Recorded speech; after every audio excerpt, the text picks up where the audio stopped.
নমস্কার বন্ধুরা, সবাই কেমন আছেন? নিশ্চয়ই ভালো আছেন। আমি দীপা চলে এসেছি আজকে দারুণ একটা পদ্ধতি নিয়ে। আজকে বানাবো বাড়িতে এই জাতা ঘুরিয়ে খাঁটি সরষের তেল। ভিডিওটা দেখতে থাকুন, ভালো লাগলে লাইক শেয়ার করবেন আর আমার চ্যানেল নতুন হলে চ্যানেলটা অবশ্যই সাবস্ক্রাইব করবেন।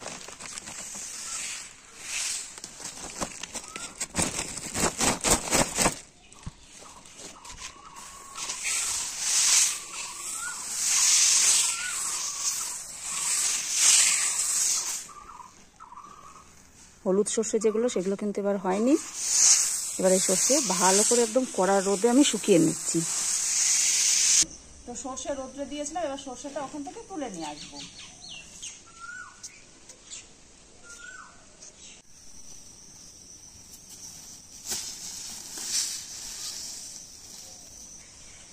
দেখুন বন্ধুরা, সর্ষেগুলো আমি রোদে দিয়েছিলাম। সর্ষে কিন্তু ভালো করে রোদ দিতে হবে তেল বানানোর জন্য। এগুলো আমাদের জমিতে হয়েছে এই যে লাল সর্ষে। আপনারা চাইলে কিন্তু লাল সর্ষে আর হলুদ সর্ষে মিশিয়ে কিন্তু তেলটা তৈরি করে নিতে পারেন। তো প্রথমে এই সর্ষে এই জাতায় আমি ভালো করে গুঁড়ো করে নেব। এটাকে ইংলিশে বলে কৈরন। আপনারা অনেকের সঙ্গে পরিচিত, আর যাদের বাড়ি জাতা নেই তারা কিভাবে করবেন সেটাও আমি বলে দেবো। তো দেখতে থাকুন কি করে জাতায় এবার সর্ষেটা আমি গুঁড়ো করি। প্রথমে এখান থেকে অল্প সর্ষে নিয়ে নেব, আর এই যে জাতার এইখানটায় সর্ষে দিয়ে দিতে হয়। এই জাতায় কিন্তু আগে আমি আপনাদের ডাল ভেঙে তারপর ডালের বড়ি তৈরি করে দেখিয়েছি। আপনারা চাইলে আমার চ্যানেলে গিয়ে সেই রেসিপিটি দেখে নিতে পারেন। সর্ষে অল্প অল্প করে নিয়ে দিয়ে দেব। বাড়িতে কিন্তু খাঁটি সর্ষের তেল খুব সহজেই তৈরি করে নেওয়া যায়।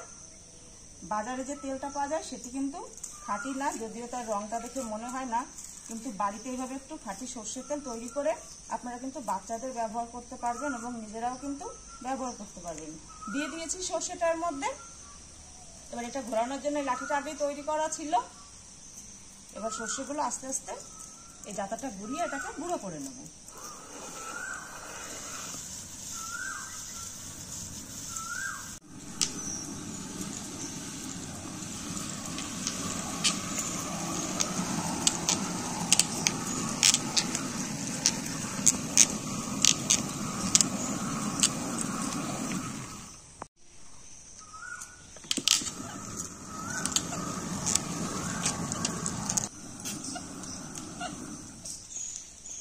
দেখুন বন্ধুরা, কত সুন্দর সর্ষেগুলো একবারেই গুঁড়ো হয়ে গেছে। একবারে না হলে পরে এটা আর একবার তুলে দিতে হবে।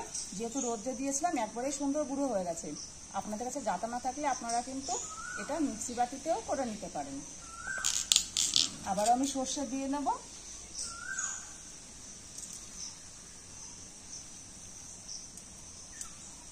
আপনারা কিন্তু অল্প সর্ষে দিয়ে এটা বাড়িতে তৈরি করে নিতে পারবেন। আমি সব সর্ষে একবারে রোদে দিয়েছিলাম, তাই বস্তাটা এখানে ধরে নিয়ে এসেছি। আবারও দিয়ে এটাকে আস্তে আস্তে ঘোরাবো।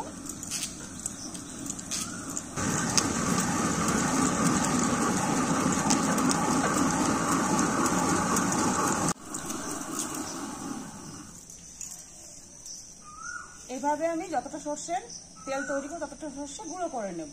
এই সব তো সর্ষে আর বাড়িতে করা যাবে না, কিছুটা পরিমাণ আমি এইভাবে গুঁড়ো করে নেব। তো সমস্তটা গুঁড়ো করে তারপরে আবার দেখাচ্ছি। জাতাটা যে তুলে রেখেছি, সর্ষে গুঁড়োটা বাটিতে তুলে নিয়েছি। ওই যে সর্ষের বস্তাটা এখানে তুলে নিয়েছি, আর যা যা লাগবে তাই নিয়ে এসেছি। এই যে উনুন লাগবে, একটা কড়াই এনেছি। দেখুন বন্ধুরা, সর্ষেটা কতটা সুন্দর গুঁড়ো হয়েছে, একটু কাছ থেকে দেখাবো। এরকমই কিন্তু গুঁড়োটা তৈরি করতে হবে। গুঁড়ো ভালো না হলে কিন্তু তেলটা কিন্তু ভালো হবে না। চলুন এবার পরবর্তী প্রসেসটা দেখাই। এখানে একটা বাটি নিয়েছি, একটু বড় সাইজের বাটি নিয়েছি। এর মধ্যে এবার সর্ষে গুঁড়োটা নামিয়ে নিলাম।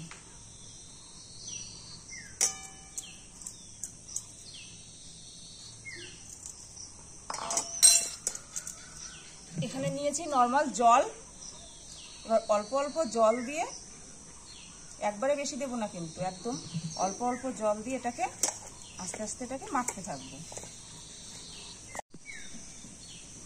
একদম অল্প অল্প জল দেব আর আস্তে আস্তে এটাকে মাখতে থাকবো যতক্ষণ না এটা একটু বাইন্ডিংয়ের মতন হয়। কিন্তু বেশি জল দেওয়া যাবে না, একদমই অল্প জল দিতে হবে।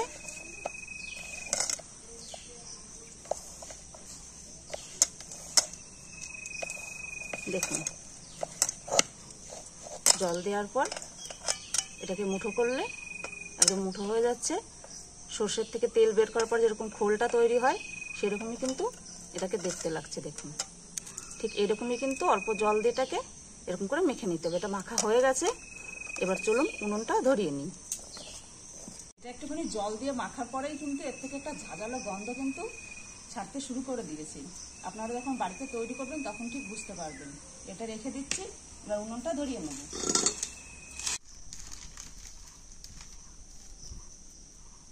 উনুনটা ধরিয়ে নিলাম, কড়াইটাও চাপিয়ে দিলাম। খুব জোরে কিন্তু জাল দেব না, অল্প অল্প করে জাল দেব।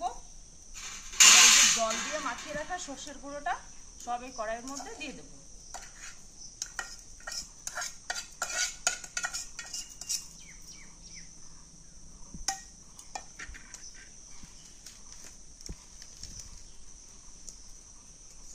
আস্তে আস্তে এটাকে নাড়তে থাকবো।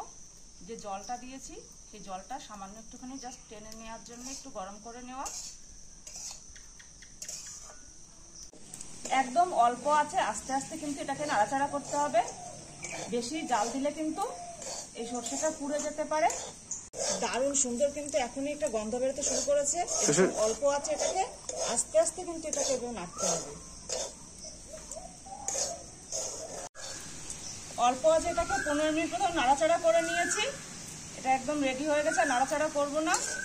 এবার একটু মাঝখানটা একটু ফাঁকা করে রাখবো, তারপর দেখাচ্ছি আপনাদের। দেখুন বন্ধুরা, মাঝখানটা একটু ফাঁকা করে দিয়েছিলাম, এই যে দেখুন দেখাচ্ছি আপনাদের। আস্তে আস্তে দেখুন তেল ছাড়তে শুরু করে দিয়েছে। এটা আর জাল দেবো না, এবার এটা নামিয়ে নেব।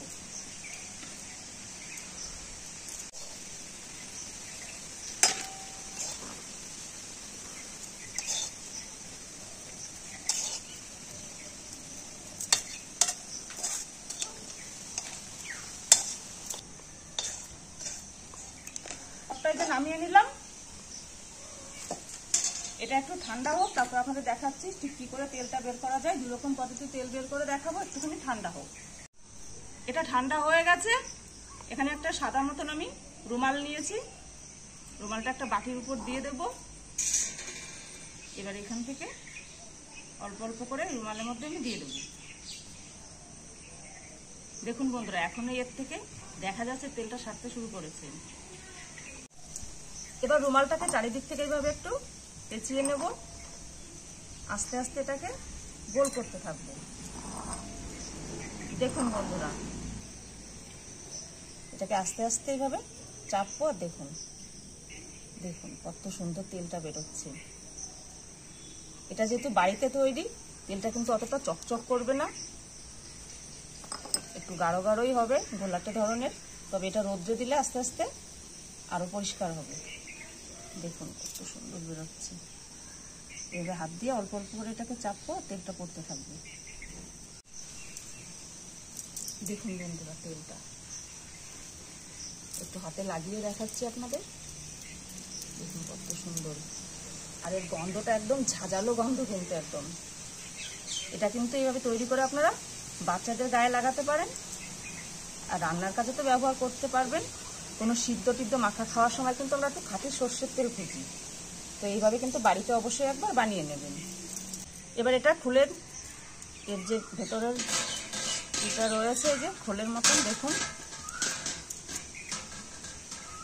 এই যে এটা ফেলে দেব না। এটা কিন্তু আপনারা শুকিয়ে গাছের গোড়ায় সার হিসাবে ব্যবহার করতে পারবেন।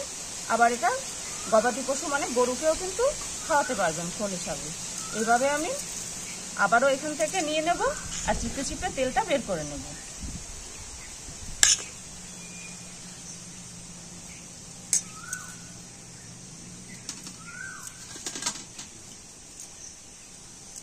মোট এই যে 3 বার আমি চেপে চেপে বের করে নিয়েছি। এই যে দেখুন এতটা পরিমাণ তেল হয়েছে। এবার এইভাবে চেপে চেপে না বের করে আরেকটা পদ্ধতি আছে, সেটাও দেখিয়ে দিচ্ছি। এবার যতটা আছে এই যে পুরোটাই রুমালের মধ্যে নিয়ে নেব।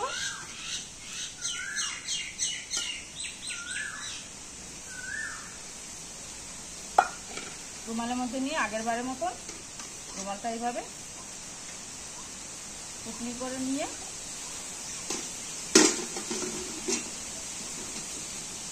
মশলাগুলো রেখে দিলাম এটার মধ্যে।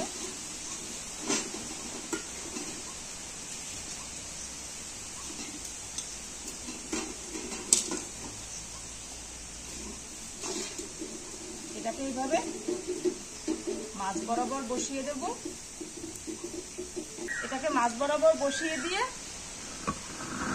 এই যে জাটার উপর দিকটা আছে, আপনারা চাইলে বাড়িতে থাকা শিলও কিন্তু দিয়ে দিতে পারেন। এটা এর উপর একটা এইভাবে চাপা দিয়ে দেব। এইভাবে 10-15 মিনিট রেখে দেবো, তাহলে দেখবেন আস্তে আস্তে তেলটা বের হতে শুরু করছে। তো ফিরে আসছি 10 মিনিট পরে।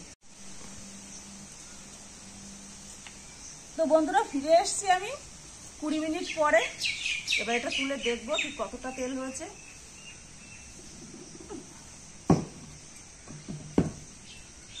দেখুন বন্ধুরা, এটা চাপা দিয়ে রেখেছিলাম, এর থেকে কতটা তেল বেরিয়েছে।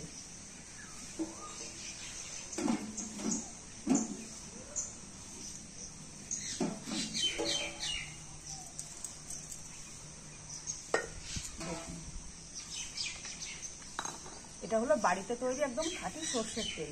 এবার এই তেলটা এই বাটিতে আমি নামিয়ে নেব।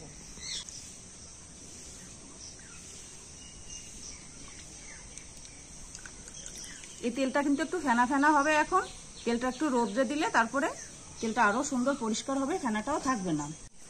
তেলটা সব আমি নামিয়ে নিলাম। এই যে দেখুন এতটা পরিমাণ হয়েছে। আপনারা কিন্তু এই রেসিপিটি ফলো করে বাড়িতে অবশ্যই একবার তৈরি করবেন, আর আমাকে জানাবেন ঠিক কেমন হয়েছিল। ভিডিওটা ভালো লাগলে লাইক শেয়ার করবেন, আমার চেয়ে নতুন হলে চ্যানেলটা অবশ্যই সাবস্ক্রাইব করবেন। দেখা হবে নতুন কোনো রেসিপি নিয়ে আরেকদিন। আজকের মধ্যে বিদায় নিচ্ছি, সবাই ভালো থাকবেন। নমস্কার।